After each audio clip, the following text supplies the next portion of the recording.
30多年的擀面皮儿是这个区域的扛把子了。不管怎么样，今天我一定要把它吃到嘴。多弹，这一天这擀面皮能卖多少啊？难怪是人这儿的宠儿。美食看香香，一口见真章。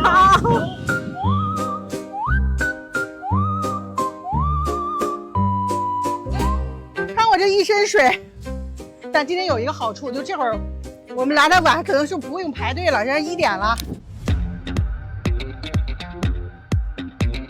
当然大鱼也要来吃。你是今天吃的啥？凉皮儿、米皮儿、油鸡面都有。哦，可以掺是吧？对，30年。30多了。刚才啊，我看着他手抓那个擀面皮儿的时候，那擀面皮儿的状态就跟你背后的这个帘子一样，你看，就是看上去就是这样的，那透明度啊，还有它那种硬的程度。而且一天做2回，早上1回，下午1回。所以说，在这片儿吃擀面皮儿就找这3姐妹。看看辣椒里面都有啥50多种配料配。但它芝麻酱也是调过的，这个是不吃辣的人用这个料是吧？小孩子都可以吃。啊，但是芝麻是一定都得有。挑一碗吧。好的。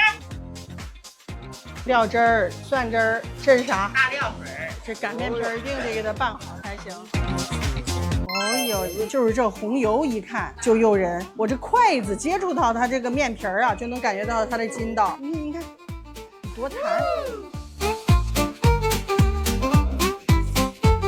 我甚至吃它这个擀面皮儿还是温温的呢，它很提味的是那个酸，放了这么多辣椒油不辣，就是增香的，但也不觉得油。擀面皮儿啊，还就是要稍微的偏酸一点，本身面皮儿呢要略微带那么一点点的酸，因为它是面做的嘛。然后呢，就是这个料汁儿里面是醋的味道比较突出，这面筋可筋道了，都像吃不出来它是面做的感觉。这擀面皮儿特别有质感，真的是吃着很润，但不觉得油，就一根一根的弹起来。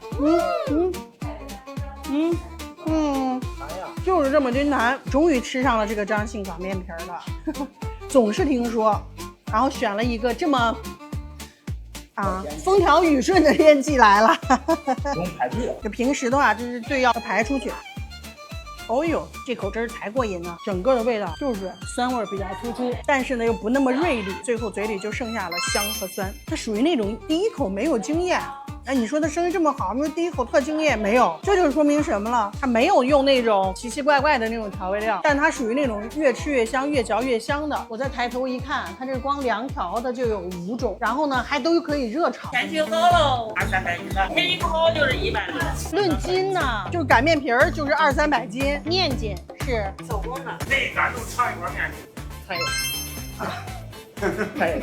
这一看这个面筋跟那种切着一块一块孔特别大的面筋都不一样，像撕了一块馍一样，后味是面香。你听声音，就那种跟牙齿摩擦的叽嗦叽嗦的声音，真耐嚼。你这是一小块，你能嚼这么半天啊？它无论调啥，它都给你放那个面筋。我再啰嗦一句，面筋是精髓，是它的法宝。咱这擀面皮儿现在能炒不能？炒不了，没火。那什么时候炒？5月底。明白了，你们这个擀面皮儿凉和热是分季节的。对，我还本来说今天吃擀面皮儿，咱给它吃透，结果人家是热炒，只有到了冬天才有。凉调的是1年4季都有。再给我们调份这怪味凉面吧。我看它麻椒撒了一层，哎呦，我的口水出来了。辣椒更辣和不辣。怪味凉面。